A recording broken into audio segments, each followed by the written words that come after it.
Hey guys, welcome to Electronic Dance Money, your number one business resource for making money as electronic musicians and producers.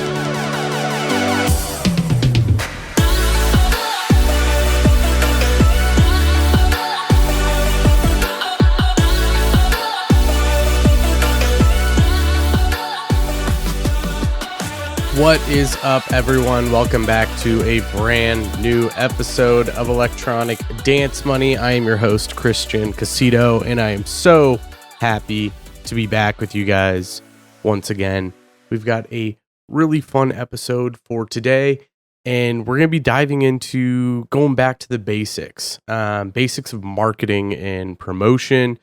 We've had a number of recent episodes that are tied to marketing and related to it. You know, the most recent episode, 107, was about finding the right content and knowing how you have the right content. But today we're going to be going back to the very basics of marketing itself, because it's been a while since we've gone to the basics. There's some new stuff that we'll be talking about that we haven't talked about in some of the more basic introduction to marketing and promotion episodes, and there's tons of new listeners, so instead of having people go back in the archive or even listen to an episode that may be 2 or 3 years old, we're going to be kind of starting back from the beginning on episode 108, talking about the basics of marketing and some of the 4 pillars of marketing and how you can apply this to yourself as a musician. Or obviously, if you have some sort of music-related product or a service-based business within music, how you can apply this and what the fundamental foundation of marketing looks like from the very beginning. Again, talking about the basics today. So, what the hell is marketing?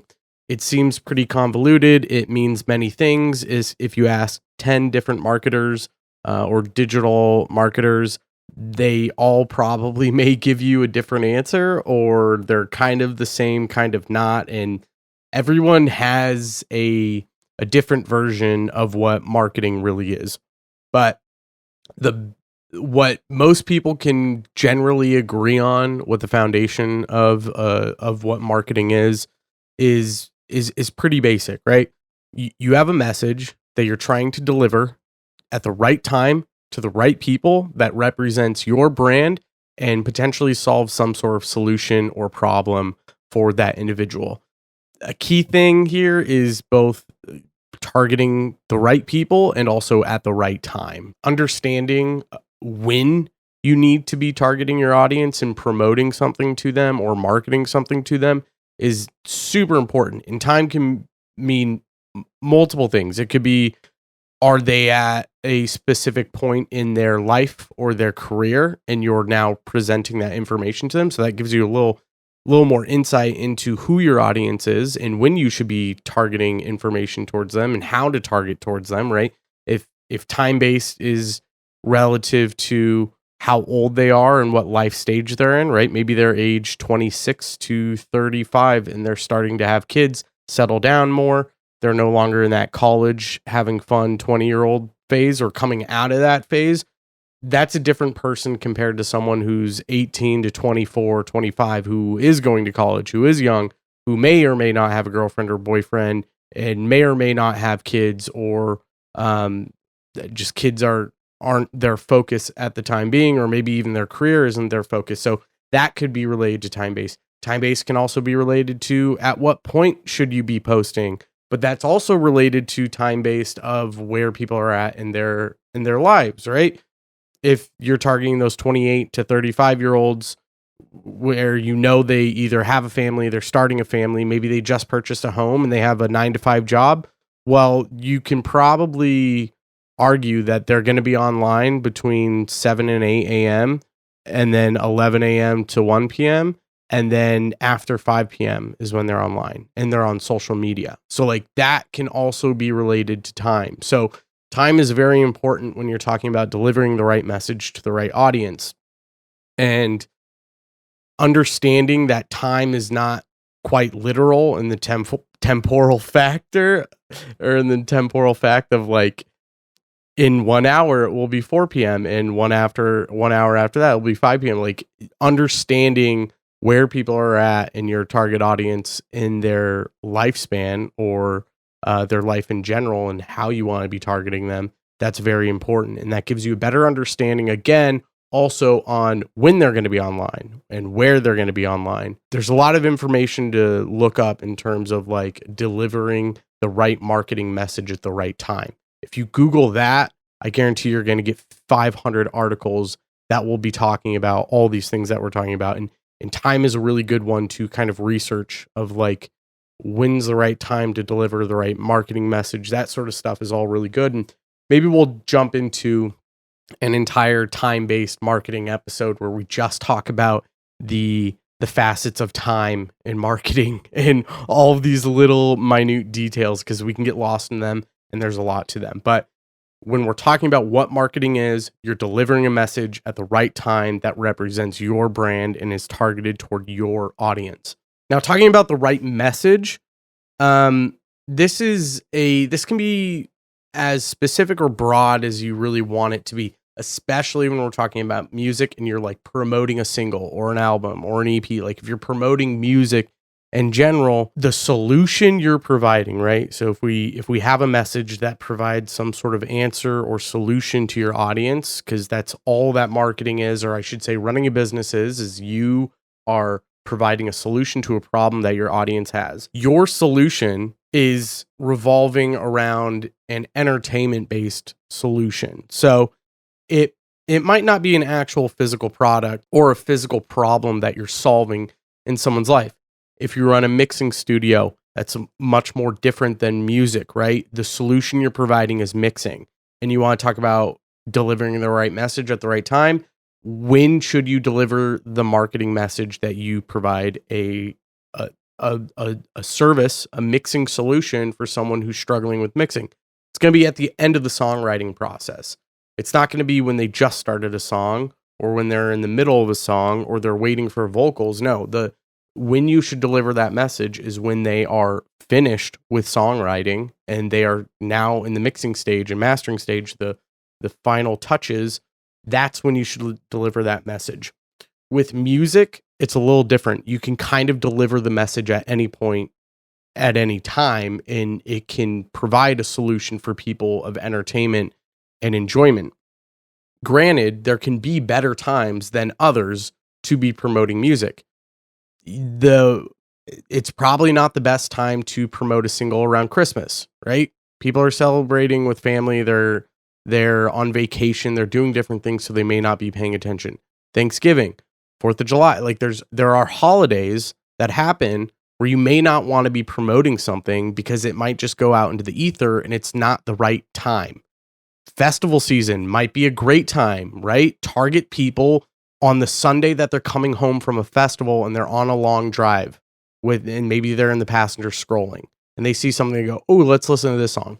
Great time to be promoting, right? We're thinking about our message and when to deliver it. At what time should we deliver it?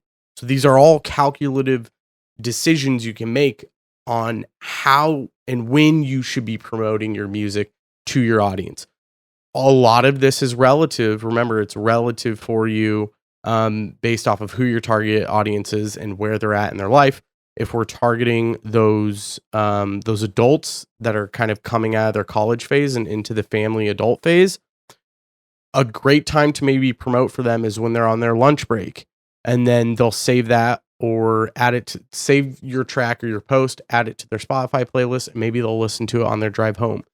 The best time may not be at 5 p.m. when they're driving home because they may not be looking at their phone, but they'll probably be looking at it on their lunch break, and then they can save that and listen to it on their way home. So it's small little things that you should be paying attention to like this that are going to help you make the right time-based decisions and delivering the right message at the right time. These are all things you want to be thinking about. Your solution is going to be solving an entertainment problem for people and giving them more enjoyment. And you need to find the pockets of time when they're looking for that enjoyment, and that is when you want to promote yourself and push yourself onto their screen. And this has to do with like scheduling posts. At what time do you want or running ads. What time should you be running the ads? Maybe you don't want to run them all day, especially if you're targeting a specific location. You'll definitely want to get more specific on the times, specifically the hour and minute of when you're going to be running ads. All right, we have the basics of what marketing is. We're delivering a message at the right time that represents your brand targeted towards your audience. And the message should be some sort of solution that's revolving around the entertainment industry if you're just promoting a track, and understand the time aspects in individuals' lives of when you want to put that piece of content in front of them. Now let's jump into the pillars of marketing, these core foundational pillars, 4 of them that we're going to be running through. So the first one is product. What is the product? The product, this one's really easy. If we're talking about specifically music, it is the music, right? If you're promoting yourself as a musician, either you could technically be the product if you're promoting a show, but if you're promoting a release, your song is the product itself. Another way to think about this is, what is your business? Who are you? What do you do? The thing that you do is the product, whether it's a physical thing or it's a service-based business. Whether you're designing sound packs, templates, or providing coaching, like these are all products or services that we are providing. So the first pillar is actually having that product, having something that you can put out into the world and give to people. So that is number 1. Figure out what that thing is, and these things can move around. They can change. They can be a little more fluid, right? If you're a musician, you're going to have 2 things that you're really promoting, potentially 3. 1 is live shows, 2 is music, and the third could be potentially live streams or sound packs or services like mixing or something. Like, as an artist, you'll always be floating around a third. You're guaranteed to have 2, which is going to be live shows and your music, but you're always going to be playing around, and you should always be playing around or floating around with a third, because the third will usually be the more lucrative one at the beginning, where you can actually make some cash flow. Again, we're talking about services, mixing, mastering, coaching, lessons, sound packs, sample packs, you name it. We could go on and on about the different things that we could provide, but there will always, or you should think about having that third one in there that you're going to be playing around with, floating around with, to try to build up some cash flow that you can then use to invest into the other things for your music, artist, products, or whatever it is that you're trying to do there. It definitely helps. It's something you should think of. And it gives you more experience in this marketing space. It gives you an incentive to do more research on business, to do more research on digital marketing, to do more research on advertising. And these are all things that will add fuel to the fire that you can put on your artist project, and understand the fundamental concepts of building a target audience. How do you do that? How do you market to them? What kind of keywords or buzzwords do they like? Building headlines, testing things. Like, these are all fundamentally important things to understand when you're running some sort of business like an artist, right? We've said it a million fucking times. If you're a musician, you're running a business, whether you like it or not. It's just a business. If you are listening to this as an artist, you're running a business. You understand that. You want this to be more than just some fun hobby you do on the side. You probably want to make some money off of it. And so you have to understand these fundamental concepts in order to move past that hobbyist side and turn into more of that professional side. Especially if, we've talked about a bunch, independent releasing and being an independent artist is becoming more and more important and looks sexier than being signed with some record labels. So if you can do this stuff independently, you have no boss. You are not at the whim of some record label approving you or not. If you have an audience, record labels will come to you instead of you going to record labels. So it's all really important concepts to understand and grasp. Okay, pillar number 2 is price. So it's all about pricing your product. How do you price it? Now, I want to focus more on the music side of things, because this is where things can get a little more vague and weird and diluted and maybe hard to grasp. What the fuck are you talking about when you price something like a stream or someone listening to your music? How do you price that? Or what price is being paid? That's the question we should be asking. What is the price that is being paid? Uh, and to simply put it, the price that's being paid for a fan or someone you're promoting music to is time. People are investing their time. They are paying you in time. Time is very, very valuable to someone scrolling through Reels or TikTok or Facebook or Twitter. Time is very important to them. It may not seem like it, but you have to understand that when you're in that state of scrolling, you're really only consuming 7 to 10-second bites of 10 to 7 to 10-second bite-sized pieces of information every time you scroll to a new piece of content. So you have to hook people immediately. And you have to understand that when you hook them and you give them a call to action, there is as little friction as possible. So when you ask someone to go stream your track, yes, the task, the thing that you're telling them to do, the physical act of hitting the home button on your screen, going to Spotify and searching for your name, or even clicking your profile and going to the link and then clicking another link and then going to Spotify and then hitting play. These are all actions that need to be taken. And in the moment of scrolling, you're really looking for that numbing bite-sized piece of information that you can just mindlessly absorb, and then continue on. And so most people don't want to stop that mindless flow and disturb that by going to another page, then to another page, then to another app, and then hitting play. It's a lot of steps.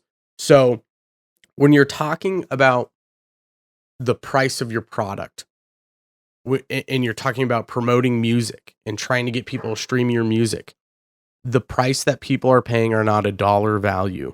They are paying in their time. And so you need to figure out a way to reduce that time as much as possible. Very similar to if you have competition in business where you're promoting the same product. A lot of the times, especially if you're a big player, first you should start off by value. Like, don't drop the price of your product, show the value that you provide. That's always number one, is how much value can you provide for your price. And that's like an actual dollar amount. If you have a service you're providing, people are searching for a solution for that. It's easier to sell them on that thing. But when they're mindlessly scrolling, this is where it gets really difficult on how to convince someone. With that service that people are searching for, if you show the immense amount of value that you provide, it's much easier to sell them. We have to get really good at finding unique ways of either A, showcasing our value so much that people are willing to spend the extra time to go do the thing you want them to do, or figure out a way to make the process as frictionless as possible.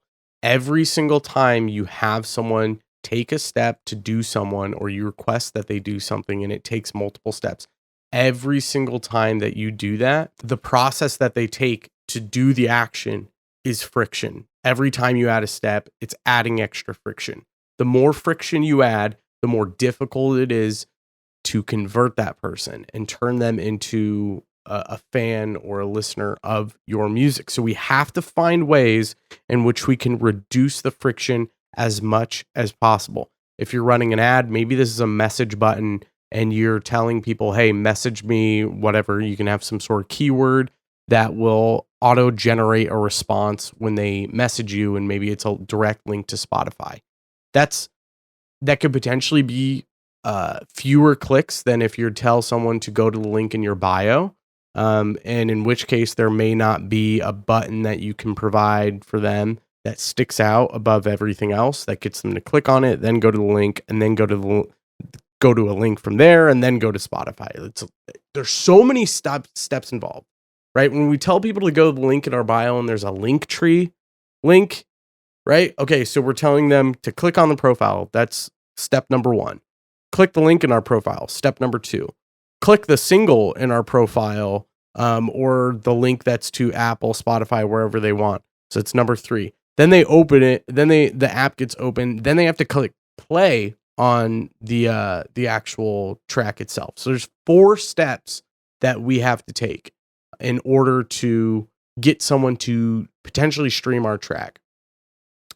You want to talk about how worse it gets when you want people to pre-save a track. There's nothing people hate more than pre-saving tracks. Pre-saving, really, if you look at the data, it does nothing to help you at all. The amount of people that actually pre-save are so fucking slim. And if you've ever pre-saved a track, it's such a pain in the ass. So there's all those steps involved. Now, if we talk about a pre-save link, now we have to log into Spotify. Then we have to click another button to accept some sort of terms and service or whatever, give them access to our playlisting thing. Then we have to either select the playlist or auto select it. And I think there's an extra button in there somewhere or something. There's like 6 to 8 steps involved with pre-saving a fucking track. No one is going to do that. The only people that are going to do that are like your mother and like your most diehard fans ever. And at which point you're probably far bigger than the average person. You're probably touring. And even if you sent out a pre-save link, it really won't do much for you because people are going to listen to you anyways. So it's like pre-saving is just, it really is this pointless thing, and good luck getting people to pre-save who really fucking give a shit, or the random person, right? Your best friends might, your family might, but good luck getting that random person that's scrolling looking for 7 to 10 second bite-sized pieces of information. Good luck getting them to give a shit within that time frame. It's so few and far between. So we really need to start looking at what is the fastest way we can get someone to do the action that we want them to perform. Because that's where it is. That's where you're going to make a difference. That's where you're going to stick out from everyone else, is if you can find the way to reduce friction. You have to look at things like, well, maybe if I have them send me a message, that's much easier. And you could potentially even have a prompt. I know with like Instagram and Facebook, you can have dedicated prompts that will have auto send features baked into it. So you can have like a stream my new track button. So when they pull up, it clicks and then immediately sends them a link.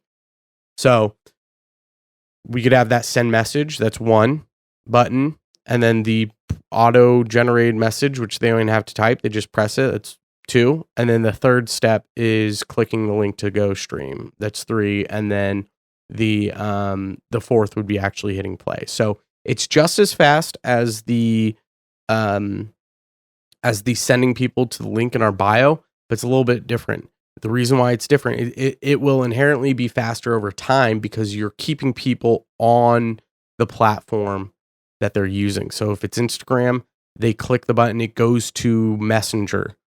It's instantaneous going to Messenger. The auto responses instantaneously pull up. All of that stuff is instantaneous. When you go to a profile, sure, it's pretty much instantaneous. But when you click the link in the bio, it then pulls up like Safari or Google Chrome or wherever they're on, a third-party thing, or potentially sends them through a third party within Instagram, like a third-party internet access within Instagram. And then there's like, that takes loading time, and then there's more back-end loading time. There's like so many loading steps involved that it disrupts the whole thing. It bogs it down. It makes it slow. People don't engage as much. But when it's instantaneous right within the platform, those 4 steps now feel like 2. Rather than the 4 steps that take forever to load feel more like 8. Right? We're just reducing the time that they're actually spending loading. It feels like it's faster. It's smoother. It's more accessible. It feels like there's less friction involved. So that's just one thing I'm thinking off the top of my mind. There are definitely other ways you can reduce friction. I implore you to find the different little hackable ways you can do that, whether it's through, if you're developing content on YouTube or TikTok or Instagram or whatever, figure out wherever your target market is, wherever they hang out, which we're going to get into that in a second. Find the different little sneaky ways that you can reduce friction, or Otherwise, your content and what you're doing needs to be so fucking good that people don't care about the time that they're spending doing something. All right, so the third pillar is place. What this means is, where is your audience? Where do they hang out with? This takes some time and understanding of who your audience is. So I suggest you sit down and figure out who the hell your audience is. Now, if you make music in the specific genre that you're making music, you probably enjoy that music. So your target audience is probably pretty similar to who you are. If you have friends in that space who listen to the same music, then you know your friends pretty well. So you can start to, just by looking at yourself and your friends or potentially family, anyone you know that listens to the genre of music that you write, this just knowing them is going to help you understand who your target audience is. What makes them tick? What do they like? What do they enjoy? Where are they at in their lives? What kind of money do they make? What job do they have? Do they have a girlfriend? Do they have a boyfriend? Do they have kids? Are they getting married? All of these factors play into who your audience is. And based off of that information, you can deduce where they hang out. Where is it that they spend their time online or in person? What venues do they go to? Are they on Reddit? Are they on Twitch? Are they on Facebook? Do they mostly spend their time on Reels or TikTok? This is all information you need to figure out, because once you narrow down where they're at, you have your message, you know at what point and what time in these individuals' lives that you should be promoting your message. You can then get to the fourth pillar, which is promotion, which is promoting the actual product or thing that you have. And when you're promoting the thing, this is where content gets heavily focused on, of developing your content. What kind of content do you want to represent the message that you're putting out for your brand that targets your audience within a specified time frame? So I'm gonna kind of leave it here, because I think if you're listening to this and you've gotten to this point and we're on the fourth pillar, which is promotion, I think the most recent episode 107 as of now, episode 107 is a really good place to kind of stem off of from here, because it gives you a good idea of what kind of content you should be developing for your brand and your audience. So I implore you, go listen to that episode, because there's going to be a lot more information provided in that. That's already a standalone episode and has so much content baked into it. I feel like we've already kind of nailed some important pieces for you to start working on. And really the next step is going to be like figuring out that content to promote for whatever the thing is that you're doing. And in order to do that, like you need to kind of set up a specific game plan. So I don't need to drone on for 30 more minutes like I did in the other episode just for you to hear the same thing. That's pretty much it for today's episode. Don't forget about the 4 pillars of marketing, which is your product, the price of your product, the place where your audience hangs out, and then the actual promotion of that product or service that you have. So those are the 4 pillars of marketing, and then the basics of marketing itself. Delivering a message at the right time that represents your brand targeted towards your audience. And that message needs to be solving some sort of solution to some problem that someone has. I really hope this was helpful for you individuals that are struggling with understanding what concepts you need to focus on marketing, or what the hell marketing even is, especially for you newer listeners. But thanks for hanging out today, guys. Head to enviusaudio.com/episode 108 to check out the show notes. I'll talk to you guys later. Take care.